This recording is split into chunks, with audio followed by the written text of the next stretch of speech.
Introduction to Gentlemen's Swords and Pistols by Harnett T. Kane. Dueling, said Senator Lewis F. Lynn of Missouri, is like getting married. The more barriers erected against it, the surer are the interested parties to come together. During nearly three-quarters of the last century, a large element of the Southerners acted as if they agreed with that sentiment. They saw no way to stop duels. They accepted them. And whether or not they admitted the fact, they enjoyed them thoroughly. For the 1800s witnessed the world's last great stand of formal dueling in this area below and beyond the old Mason and Dixon line. While the custom of deciding matters of honor by lead or by the point of a sword died away in most other civilized places, it found a sudden and fantastic acceptance in this spreading region of the United States. In France, then and later, a few excited newspapermen, or humorless husbands, continued to resort to the code. In Germany, military students still pinked one another in testy exchanges. Throughout the American South, by contrast, almost anyone not in pinafores or skirts might discover himself on the verge of a meeting on the field. A true gentleman, or merely an intelligent one, practiced at arms from time to time, as a simple precaution in his family's interest. Why court death? One day he might accidentally jostle someone on the sidewalk, or perhaps he would blink at a stranger and offend him, or show disrespect for what one Southerner called ladyhood by noting that Madam had made a mistake in adding her bill. For any such act, a man should die, and possibly would. Almost any large Southern town had its dueling field at the outskirts or up the river. New Orleans' magnificent graying oaks, the sandbar along the Mississippi near Vicksburg, the shadowed grove near Memphis. Each settlement or county could point out its dueling figures, who had gotten their men in successive encounters.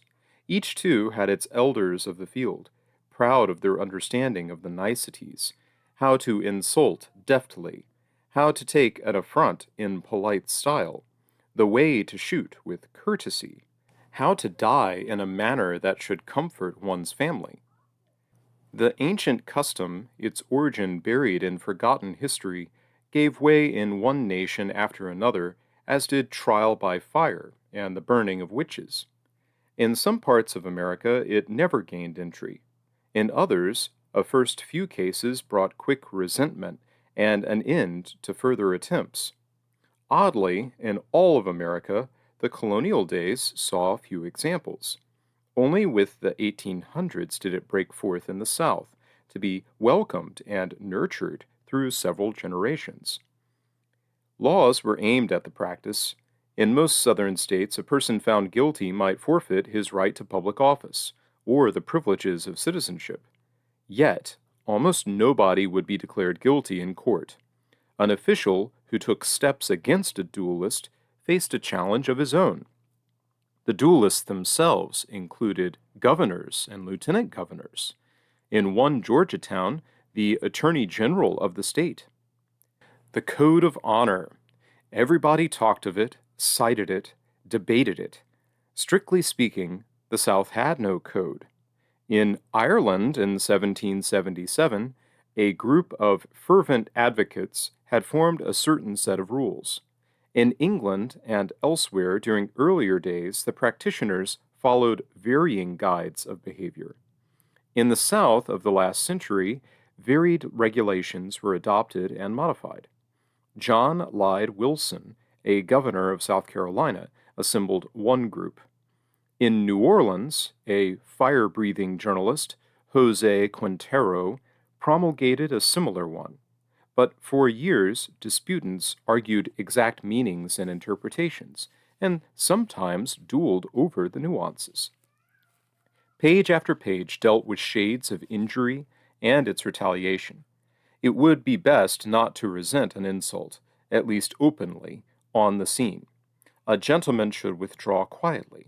Call a friend, who would take a formal note with a request for explanation. If the letter had an abusive tone, the original offender should decline. Such a message, sir, branded a person as not a gentleman. An adjustment was possible, but some insisted only under carefully prescribed circumstances. For a humiliating blow, a reflection on a woman, there could be no apology. On the other hand, the insulter might avoid a meeting with the insulted one if he considered the latter beneath him socially. He might refuse. Still, when he expressed such an opinion to the second who called upon him, he reflected by implication on the standing of the second himself, and he frequently faced a challenge from that man. The seconds for the two sides were supposed to try all means of adjustment. Did A really mean that? Would B be willing to explain? Settlement failing, the representatives proceeded to terms. The challenged man had the right to name place, weapon, distance. Generally, these were supposed to conform to prevailing custom. The usual weapon of the area at some 10 or 20 paces, which meant 30 to 60 feet, and no peculiar or unprecedented provisions. On the field, the representatives measured and pegged the distances, examined and loaded the weapons, and handed them to the two men. Official surgeons attended, ready to serve. Once the principals took places, they must not move without permission. For such a violation, or others, a duelist could be shot down by the second of the opposing side. The representatives tossed for the right to give the signal. In most cases, the losing individual then designated which side of the field the duelist took, facing the sun or against it, eyes toward the shade or to the glinting water. Sometimes the men confronted one another. Sometimes they stood left side to left side, or they began back to back and faced round at the signal. After a first fire without injury, the seconds had the duty of trying for a reconciliation, and the challenger had the right to declare himself satisfied. If no reconciliation followed, another exchange took place, and another. More than 3 fires were considered barbaric. In an injury of any kind, the duel should end. Regardless of its method of conclusion, one man could not call another to a second meeting over the same matter. So went the rules. Yet, repeatedly, principals and seconds violated one or more, or most of them. Enemies set savage requirements, astonishingly close distances, murderous weapons. They demanded and received fire after fire after fire. At times, representatives worked not to pacify matters but to agitate them. As one critic declared, it was not the pistols that killed in a duel, but the seconds. Advocates of the practice claimed that it encouraged courtesy among men, preserved domestic relations, stimulated the peaceful community life. The fact seems to be, instead, that it increased turmoil among Southerners, encouraging, not lessening, resorts to violence, hair trigger sensitivity, a tendency to smell an insult from afar. The custom fed on itself, duels growing out of duels and causing others in turn. At the same time, the stately and stuffy tradition brought ridiculous results. An enraged lawyer called another a thief. The latter challenged. Seconds met at length, and a settlement came. The first man announced that he had not meant to describe the other as a personal thief, merely an official one. Similarly, a man termed an opponent a scoundrel, seducer, and blackguard, only to end by saying that he had never intended, really, any disrespect to his friend's character. There were, of course, several Souths inside the larger region. The long-settled Virginia and Maryland and the Carolinas, the warm, deep South of Louisiana and Mississippi, the Southeast, the border sections of Kentucky, and the Southwest of Arkansas and Texas. And why did all these Southerners embrace the custom with such uniform gusto? Part of the explanation may be climatic. Hot days and nights, humid, brooding afternoons, with moods to match. Another aspect was economic, social. A slavery civilization bred a habit of command that approached the lordly. Much of the South remained, until recently, a shifting frontier, a vast land whose wealth had not yet been tapped, a place of land and water that beckoned the settler.